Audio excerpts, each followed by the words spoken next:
Good morning students. இன்றைக்கி இந்த வீடியோவில் நம்ம என்ன பார்க்கலாம் அப்படின்னா அமோனியா NH3 அது எப்படி தயாரிக்கலாம், அதோட இயற்பியல் பண்புகள் என்ன, அதோட வேதியியல் பண்புகள் என்ன, அப்புறம் அதோட அமைப்புகள் என்ன அப்படின்னு பார்க்கலாம். இல்லை நீ பார்த்தா அப்படின்னா அமோனியா NH3 அது எப்படி தயாரிக்கலாம் அப்படின்னா ஒரு 4 மெத்தடில் நம்ம தயாரிக்கலாம். ஃபர்ஸ்ட் மெத்தட் என்ன சொல்லி பார்த்தோம் அப்படின்னா யூரியாவை நீராற்பகுத்தில் செஞ்சு நாம் அமோனியாவை தயாரிக்கலாம். இப்போ யூரியாவுக்கு என்ன பார்க்கலாம், NH2CO NH2 இதான் யூரியா. ஓகேங்களா? அப்போ டை அமைடு அப்படின்னு நாம சொல்லுவோம். ஏன்னா RNH2 அமைடுக்கு வந்து RNH2 இது ஒரு அமைடு இது ஒரு அமைடு டை அமைடு சொல்லலாம். இல்ல NH2CO NH2 வந்து யூரியா. இந்த யூரியா என்ன பண்றோம் அப்படின்னா நீராற்பகுத்தல் H2O போட போறோம். இப்போ H2 போட அப்படின்னா எப்படி நீராற்பகுப்படைன்னு சொல்லி பார்த்தீங்கன்னா இந்த சைடுல ஒரு ஹைட்ரஜன் இந்த சைடுல ஒரு ஹைட்ரஜன் இங்க வந்து ஒரு ஆக்சிஜன் வந்து சேர்ந்து நமக்கு என்ன வரும் அப்படின்னா ரெண்டு அமோனியா NH3 கிடைக்குது. NH2 இதோட H ஓட சேர்ந்து NH3 இங்க ஒரு NH3. அப்போ ரெண்டு NH3 பிளஸ் இந்த COO சேர்ந்து நமக்கு என்ன வரும் அப்படின்னா CO2 கார்பன் டை ஆக்சைடா கிடைக்குதா இருக்கும். அப்போ யூரியாவை நீராற்பகுத்தல் செஞ்சு நாம அமோனியாவை தயாரிக்கலாம். அடுத்தது ரெண்டாவது மெத்தட் பார்த்தோம் அப்படின்னா நாம ஒரு உப்பையும் காரத்தையும் ஒன்றோடு இணைக்கும் போது நம்ம அமோனியா தயாரிக்கலாம். உப்புனா என்ன சார்? இப்போ அமோனியம் குளோரைடு NH4Cl இது ஒரு உப்பு. காரம் பார்த்தீங்கன்னா நம்ம தெரிஞ்ச காரத்தை எடுத்துக்கலாம். சோடியம் ஹைட்ராக்சைடு NaOH எடுத்துக்கலாம். இப்போ ரெண்டு வெளிவரும் போது நமக்கு என்ன கிடைக்கும் அப்படின்னா அமோனியா வந்து NH3 இருந்து கிடைக்குது. வேற ஒன்றும் இருக்கக்கூடிய Cl இல்லக்கூடிய NaH சேர்ந்து NaCl வெளியே போயிடும். இல்லக்கூடிய ஒரு கச்சும் இல்லக்கூடிய OH சேர்ந்து நீரா வெளியே போயிடுது. மீதி என்ன இருக்கும்? NH3 இருக்கும். அப்போ NH3 பிளஸ் இல்லக்கூடிய NaOCl சேர்ந்தனால NaCl பிளஸ் பார்த்தீங்கன்னா H2O நீர் மூலமா போயிடும். இதே வழியில என்ன பண்ணோம் அப்படின்னா அதோட அயனி வடிவில் நம்ம எடுத்துக்கிட்டோம். நம்மளோட டெக்ஸ்ட் புக்ல என்ன பண்றோம் அப்படின்னா அது அயன் ஷேப்ல தான். அப்ப NH4 இந்த Cl வெளியே போச்சு அப்படின்னா NH4 பிளஸ் ஆ இருக்கும். பிளஸ் இதுல கூட Na பிளஸ் வெளியே போச்சு அப்படின்னா OH வந்து மைனஸ் ஆ இருக்கும். இது ரெண்டு எப்படி சார் வெளிப்படுது அப்படின்னு சொல்லி பார்த்தீங்கன்னா இதுல கூட ஒரு கட்சி இதோட சேர்ந்து நீர் மூலக்கூறா வெளியே போயிடுது. H2O நீர் மூலக்கூறா வெளியே போயிடுது. அடுத்து என்ன இருக்கும்? NH3. அப்போ NH3 அப்படிங்கிற அமோனியா நமக்கு கிடைக்கிறதா இருக்கும். இதான் பார்த்தீங்கன்னா ரெண்டாவது மெத்தட். அடுத்தது மூணாவது மெத்தட் பார்த்தீங்கன்னா நம்ம அமோனியம் குளோரைடு NH4Cl இதை எடுத்துக்கலாம். NH4Cl எடுத்துட்டு கால்சியம் ஆக்சைடு CaO அதை எடுத்து என்ன பண்ணோம் அப்படின்னா வெப்பப்படுத்தும் போது நம்ம என்ன கிடைக்குதுன்னா இதில் கூட கால்சியமோ இல்லை கூட குளோரைடு சேர்ந்து கால்சியம் குளோரைடா வெளியே போயிடுது. கால்சியம் குளோரைடா வெளியே போயிடும். அடுத்தது பிளஸ் நம்ம பார்த்தோம் அப்படின்னா அது நமக்கு அமோனியா NH3 கிடைக்குது. பிளஸ் நீர் மூலக்கூறு வந்து கிடைக்கக்கூடியதா இருக்கும். பாருங்க நான் சொல்லலாமா, இங்க ரெண்டு குளோரைடு இருக்குது, இங்க ஒன்று தான் இருக்கு. அப்போ இங்க 2 போட்டுக்கலாமா? அப்போ 2 Cl. கால்சியம் ஒரே கால்சியம் தான் இருக்குது, கால்சியம் பண்ணிட்டோம். அடுத்து பாருங்க ரெண்டு நைட்ரஜன், அப்போ இங்க நம்ம 2 போட்டுக்கலாம். 2 NH3. ஹைட்ரஜன் பாருங்க இந்த சைடுல வந்து 8 ஹைட்ரஜன் இருக்குது, இங்க ஒரு 6 ஹைட்ரஜன் இங்க ஒரு 2 ஹைட்ரஜன். சரியா போச்சு. ஓகேங்களா? இப்போ இந்த ஈக்குவேஷன் வந்து பேலன்ஸ்டா இருக்கு. அடுத்தது ஃபோர்த் ஒன்னா பார்த்தீங்கன்னா நம்ம மெக்னீசியம் நைட்ரைடு ஆல்ரெடி முன்னாடி பார்த்தோம் Mg3N2. ஏன்னா மெக்னீசியத்துக்கு இணையதளம் 2 நைட்ரஜன் இணையதளம் 3 அதை அப்படியே கிராஸ் மல்டிபிகேஷன் பண்ணிட்டோம். ஓகேங்களா? இப்போ Mg3N2 இதை எடுத்து என்ன பண்ணலாம் அப்படின்னா இதோட நம்ம என்ன நீரா பகுதி செய்ய போறோம். இதுலயும் வந்து நீர் தான் H2O தான் எடுத்து போறேன். இப்போ எடுத்துட்டு என்ன வரும் அப்படின்னா இதில் கூட மெக்னீசியமும் இதில் கூட OH சேர்ந்து நமக்கு மெக்னீசியம் ஹைட்ராக்சைடு ஃபார்ம் ஆகுது. மெக்னீசியம் ஹைட்ராக்சைடு இது என்ன ஒரு OH ஒரு மைனஸ் தான். அப்போ இது 3 பிளஸ்னால 2 பிளஸ்னால 2 இருக்குது. அப்போ MgOH பைசா நமக்கு கிடைக்கிறதா இருக்குது. ஓகேங்களா? அடுத்து வந்து மீதி என்ன இருக்குது? இதில் கூட ஹைட்ரஜன் இதாக இருக்குது. அப்போ அதெல்லாம் நைட்ரஜன் ஹைட்ரஜன் தான் இருக்குது. அது சேர்ந்து நமக்கு என்ன கிடைக்கும் அப்படின்னா அமோனியா நமக்கு கிடைக்கிறதா இருக்கும். அது டான்ஸ் பார்க்கலாம். Mg3 இங்க 3 இருக்குது, அதனால இங்க நான் வந்து 3 எடுத்துக்கிறேன். இப்போ பாருங்க இதில் நம்ம என்ன பண்ணுறோம் அப்படின்னா 6 H2O எடுத்துக்க போகிறேன். நைட்ரஜன் 2 நைட்ரஜன் இருக்குது, அப்போ இங்கே 2 போட்டுக்கலாம். இப்போ 2 நைட்ரஜன் சரியா போச்சு. ஹைட்ரஜன் பாருங்க 6 × 12 இருக்குது, இங்க ஒரு 3 6 ஹைட்ரஜன் இருக்குது, இங்க ஒரு 6 ஹைட்ரஜன் இருக்குது, அதுவும் பேலன்ஸ் ஆயிடுச்சு. அப்போ ஒரு மெக்னீசியம் நைட்ரைடு எடுத்துக்கிட்டு அதோட நீரா பார்க்கும்போது மெக்னீசியம் ஹைட்ராக்சைடாகவும் அமோனியாவும் கிடைக்கிறதா இருக்குது. இது ஒரு மெத்தட். அடுத்து பார்த்தீங்கன்னா இதில் ஆல்ரெடி பார்த்த மெத்தட்னா அமோனியா ஹேபர் முறையில் அமோனியா தயாரித்தல். இப்போ ஹேபர் முறையில் அமோனியா தயாரிக்கணும் அப்படின்னா நைட்ரஜனையும் ஹைட்ரஜனையும் எடுத்துக்க போகிறோம். N2H2 எடுத்துக்கிட்டு நம்ம NH3 அமோனியா நம்ம தயாரிக்கலாம். அப்போ இது வந்து என்ன வரும் அப்படின்னா 1:3. அப்போ இது ஒரு பங்கு அப்படின்னா இது 3 பங்கு எடுத்துக்கணும். அப்போ தான் நமக்கு அமோனியா கிடைக்கிறதா இருக்கும். அப்போ N2 + 3H2 எடுத்து அப்படின்னா நமக்கு அமோனியா கிடைக்குது. இது வினைவேக மாற்று என்ன எடுக்கணும் அப்படின்னா இரும்பு வந்து வினைவேக மாற்று எடுத்துக்கிட்டோம். இதோட வெப்பநிலை எவ்வளவு இருக்கும் அப்படின்னா 200 கெல்வின் வெப்பநிலை 750 கெல்வின் வெப்பநிலையில 750 கெல்வின் வெப்பநிலை பார்த்தோம் அப்படின்னா அதோட அட்மாஸ்பியர் பிரஷர் பார்த்தோம் அப்படின்னா ஒரு 750 இருந்து ஒரு 800 அட்மாஸ்பியர் பிரஷர்ல 750 இருந்து ஒரு 800 அட்மாஸ்பியர் பிரஷர்ல நம்ம எடுத்துக்கிட்டு இதை நம்ம என்ன பண்ணலாம் அப்படின்னா படுத்துக்கிறோம். இப்போ 750 கெல்வின் வெப்பநிலையில் 750 கெல்வின் வெப்பநிலையில 200 அட்மாஸ்பியர் அழுத்தத்துல கொடுக்கும்போது நமக்கு அம்மோனியா கிடைக்குது. அப்போ நைட்ரஜனையும் ஹைட்ரஜனையும் இரும்பு வினைமாற்றி முன்னிலையில் 750 கெல்வின் வெப்பநிலையில் 200 அட்மாஸ்பியர் அழுத்தத்தில் வினைப்படுத்தும் போது நமக்கு அம்மோனியா NH3 கிடைக்குது. இந்த பேலன்ஸ் பண்ணா 2 நைட்ரஜன் இருக்குது, அப்போ 2 போட்டுட்டேன். ஓகேங்களா? இதை பார்த்தீங்கன்னா இந்த சமநிலையில் வந்து விரைவடையணும். ஏன்னா ஏரோமார்க் போட்டோம் அப்படின்னா ரெண்டும் சமநிலையில் இருக்குது, ஈக்குவலியமா இருக்கும். இந்த சமநிலையை விரைவாக அடையிறதுக்கு என்ன பண்ணலாம் அப்படின்னா K2O பொட்டாசியம் ஆக்சைடு எடுத்துக்கலாம், இல்லை அப்படின்னா அலுமினா Al2O3 இதை எடுத்துட்டு அப்படின்னா இந்த ரெண்டுக்கும் வினைபடு பொருளுக்கும் விளைபொருளுக்கு இடையில சமநிலை வந்து விரைவாக அடையக்கூடியதா இருக்கும். இதுல கிடைக்கக்கூடிய இந்த நைட்ரஜன் எங்க இருந்து கிடைச்சிருக்கும் அப்படின்னு சொல்லி பார்த்தோம் அப்படின்னா நம்மளுடைய திரவ காற்றை வந்து பின்ன வாழை வடித்தல் முறையில் நம்மளுடைய பார்த்தோம். அப்போ திரவ காற்றினை பின்ன வாழை வடித்தல் முறையில் அதிலிருந்து எடுக்கப்பட்ட நைட்ரஜனும் இது வந்து ஹைட்ரஜன் எதாவது கிடைக்கும் அப்படின்னா நீர்வாயு நம்மளுடைய பார்த்துருக்கோம் CO+H2O. அப்போ அந்த நீர்வாயில் இருக்கக்கூடிய ஹைட்ரஜனும் ரெண்டும் வினைபுரிந்து தான் நமக்கு அம்மோனியா கிடைக்கக்கூடியதா இருக்குது. சரிங்களா? இது வந்து ஹேபர் முறையில் அம்மோனியா தயாரித்து கேட்டாலும் இதே தான், எவ்வாறு அம்மோனியா தயாரிப்பாய் ஏதாவது கேட்டாலும் இதே அப்படிங்க. ஓகேங்களா? அடுத்து நான் பார்த்தோம் அப்படின்னா இதோட இயற்பியல் பண்பு என்ன அப்படின்னு பார்க்கலாம். இதோட இயற்பியல் பண்பு இந்த இயற்பியல் பண்புல ஒரு 4 பண்புகள் பார்க்கலாம். அதில் ஃபர்ஸ்ட் ஒன் பார்த்தோம் அப்படின்னா இந்த அம்மோனியா காற்றை விட லேசானதா இருக்கும். இது பார்த்தோம் அப்படின்னா இயற்பியல் பண்புல ஃபர்ஸ்ட் பாயிண்ட், இது காற்றை விட லேசானது.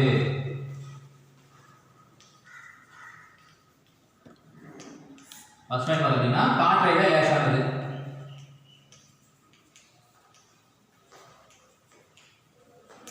ரெண்டாவது பாயிண்ட் பார்த்தோம் அப்படின்னா இது வந்து கார நெடியுடையதா இருக்கும். இது நெடி பார்த்தோம் அப்படின்னா கார நெடியா இருக்கும்.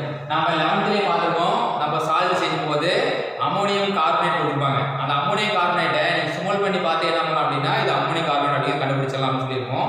ஏன்னா அது நம்ம ஸ்மோல் பண்ண உடனே நல்லா காரநெடி வந்து உண்டாகக்கூடியதாக இருக்கும். அப்போ காற்றோட லேசானதாக இருக்குது, காரநெடி உடையக்கூடியதாக இருக்குது. அடுத்து மூணாவது பாயிண்ட் பார்த்தோம் அப்படின்னா 90 வளிமண்டல அழுத்தத்தில் 90 அட்மாஸ்பியர் பிரஷர் கொடுத்தோம் அப்படின்னா சரி 9 அட்மாஸ்பியர் பிரஷர் கொடுத்தோம்னா 9 வளிமண்டல அழுத்தம் கொடுத்தோம் அப்படின்னா அது ஈஸியாக என்ன பண்ணலாம் அப்படின்னா திரவமாக மாற்றலாம். அப்போ 9 வளிமண்டல அழுத்தத்தில் எளிதாக திரவமாகக்கூடிய ஒரு வாயு தான் வந்து அம்மோனியா. அடுத்து 4வது பாயிண்ட் பார்த்தோம் அப்படின்னா இதோட உருநிலை அப்படிங்கிற எடுத்து பார்த்தோம் அப்படின்னா 38 டிகிரி செல்சியஸ் 38.4 டிகிரி கரெக்டாக சொல்லணும் அப்படின்னா 38.4 டிகிரி செல்சியஸ் வந்து அதோட உருநிலையா இருக்கும். அடுத்தது அதோட உறைநிலை அப்படின்னு சொல்லி பார்த்தோம் அப்படின்னா -77 டிகிரி செல்சியஸா இருக்கும். அப்போ அதோட கொதிநிலை பார்க்கும்போது -38.4 டிகிரி செல்சியஸ், அதோட உறைநிலை பார்த்தோம் அப்படின்னா -77 டிகிரி செல்சியஸா இருக்கும். ஓகேங்களா? அதோட கொதிநிலையும் மைனஸ்ல தான் இருக்குது, அதோட உறைநிலையும் பார்த்தோம் அப்படின்னா மைனஸ்ல தான் இருக்குது.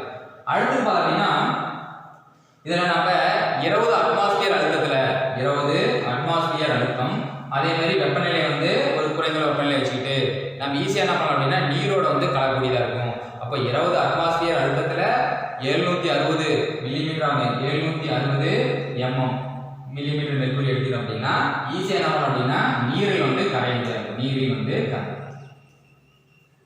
சரிங்களா? இதான் வந்து ரொம்ப ரொம்ப இருக்கக்கூடிய முக்கியமான பாயிண்ட். இதுக்கு இடையில இந்த அம்மோனியாவில் பார்த்தோம் அப்படின்னா NH3ல அதில் ஹைட்ரஜன் இணைப்பு வந்து வலிமையான ஹைட்ரஜன் இணைப்பாக இருக்கும். இதான் அதோட இயற்பியல் பண்பு. ஃபர்ஸ்ட் பார்த்தோம் அப்படின்னா காற்றோட லேசானது, இது வந்து காரநெடி உடையதாக இருக்கும். இது 9 வளிமண்டல அழுத்தத்தில் வந்து ஈஸியாக திரவமாக மாற்றலாம். அடுத்தது இதோட கொதிநிலை பார்த்தோம்னா -38.4 டிகிரி செல்சியஸ், அதோட உறைநிலை பார்த்தோம் அப்படின்னா -77 டிகிரி செல்சியஸாக இருக்குது.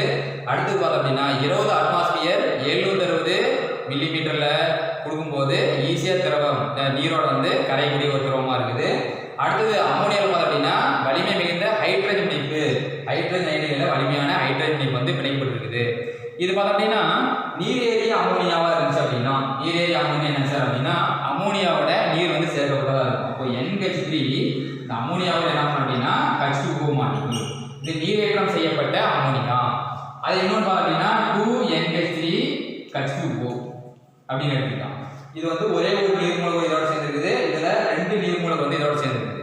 இது என்ன பண்ணலாம் அப்படின்னா குறைந்த வெப்பநிலையில இந்த நீரேற்றம் செய்யப்பட்ட அமோனியா மூலகம் என்ன பண்ணலாம் அப்படின்னா தனித்தனியா பிரிக்கலாம். அப்ப NH3 H2O-வையும் 2NH3 H2O என்ன பண்ணலாம் அப்படின்னா வெப்பநிலை குறைக்கும் போது அதை நம்ம ரெண்டாவது தனித்தனியா பிரிக்கக்கூடியதா இருக்கு.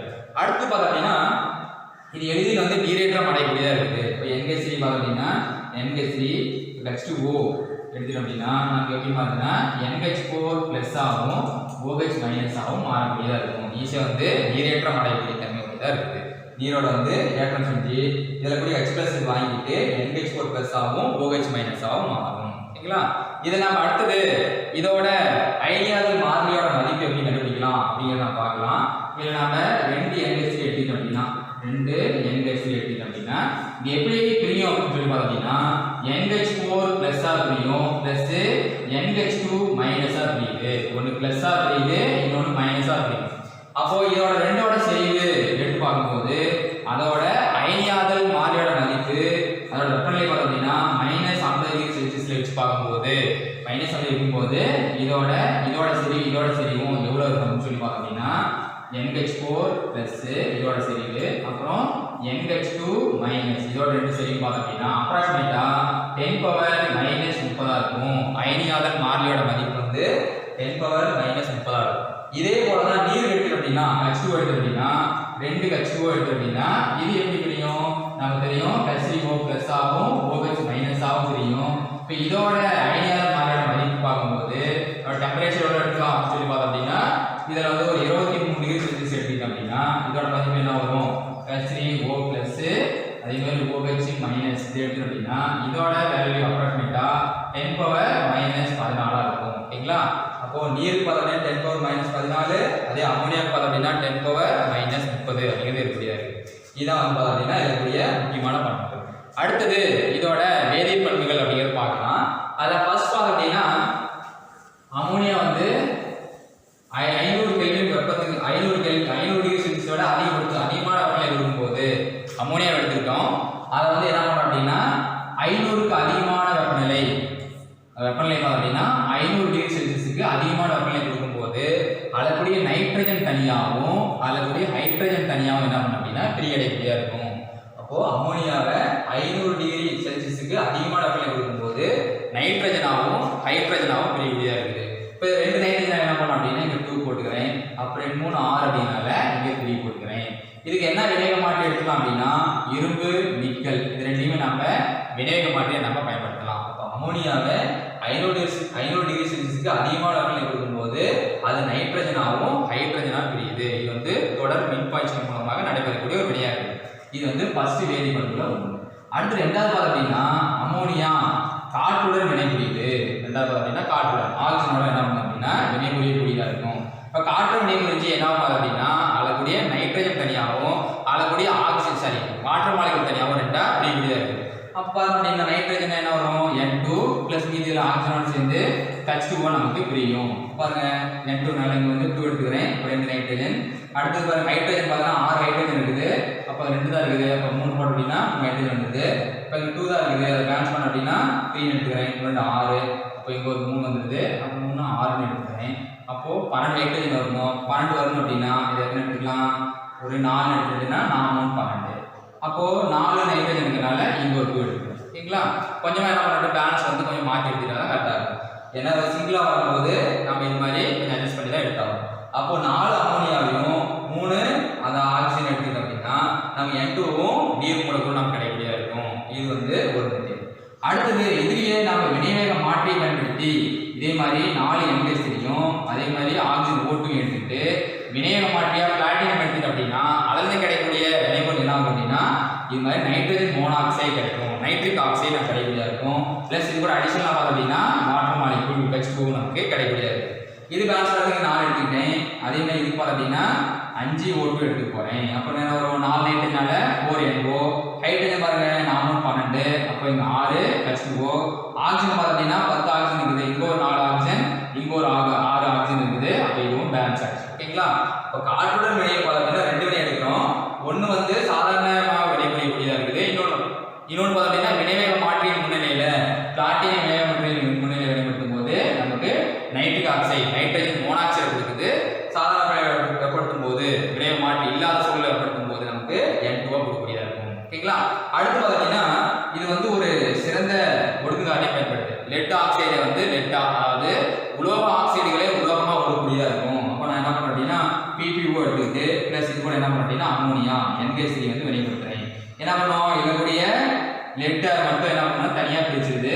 அடுத்தது இதோட என்ன கிடைக்கலாம் அப்படின்னு பார்த்தோம் அப்படின்னா இதோடைய நைட்ரஜன் தனியாகவும் அதே மாதிரி நீர் மூலக்கூறாகவும் நமக்கு கிடைக்கக்கூடியதா இருக்கும். இப்போ லெட் ஆக்சைடு லெட்டா ஒடுக்கம் செய்யுது. அப்போ இருக்கக்கூடிய ஆக்சிஜன் இதோட ஹைட்ரஜன் சேர்ந்து வாட்டர் மாலிகுல் வெளியே போயிடுது. இந்த நைட்ரஜன் மட்டும் நமக்கு தனியாக கிடைச்சிது. அப்போ என்ன பண்ணலாம் பேலன்ஸ்க்காக இதை நான் 3 எடுத்துக்கிறேன், M2னால இது வந்து 2 எடுத்துக்கிறேன். அப்போ 3னால இங்கேயும் 3 வந்துடுது. ஆக்சிஜன் பாருங்க 3 ஆக்சிஜன் இருக்கு. அப்போ இங்க 3 போட்டோம்னா 3 ஆக்சிஜன். ஹைட்ரஜன் பாருங்க 2 3 6, இங்க பாருங்க 3 2 6. அப்போ இது வந்து பேலன்ஸ் சமன் செய்யப்பட்ட ஒரு சமன்பாடா மாறிடுச்சு. அடுத்தது 5th ஒன்னா பார்த்தோம் அப்படின்னா அமிலங்களோட வினை. இது பார்த்தீங்கன்னா அமோனியா வந்து அமிலத்தோட, அமிலம்னா HCl ஹைட்ரோலிக் அமிலம் எடுத்துக்கிறேன். பிளஸ் இதோட பார்த்தோம் அப்படின்னா NH3 அமோனியா எடுத்துட்டு வினைப்படுத்தும் போது இதற்குரிய ஒரு கட்சி வந்து இதோட வந்து இதற்குரிய கட்சி வந்து இதோட சேர்ந்துக்குது. இந்த Cl வந்து இதோட சேர்ந்து நமக்கு NH4Cl அமோனியம் குளோரைடா மாறக்கூடியது. இதற்குரிய கட்சியும் இதோட சேர்ந்தது, இந்த Cl இதோட சேர்ந்து NH4Cl நமக்கு அமோனியம் குளோரைடு கிடைக்குது. இதோட பார்த்தோம் அப்படின்னா ஒரு 5 பாயிண்ட்ஸ்ல இருக்கு. இந்த மீதி பாயிண்ட் இருக்குது. அமோனியாவை 500 வெப்பநிலை அதிகப்படுத்தும் போது நைட்ரஜன் ஹைட்ரஜன் பிரியுது. ஆக்சிஜன் வெளிப்படுத்தும் போது நைட்ரஜன் நீர் மூலக்கூறு கொடுக்குது. அதே பிளாட்டினை வினையாக மாற்றில முன்னிலை வெளிப்படுத்தும் போது நமக்கு நைட்ரிக் ஆக்சைடு கொடுக்கக்கூடியதா இருக்குது. லெட் ஆக்சைடு வந்து லெட்டா ஒடுக்கமை செய்யுது. இது அமீனோட வினைபுரிந்து நமக்கு அமோனியம் குளோரைடு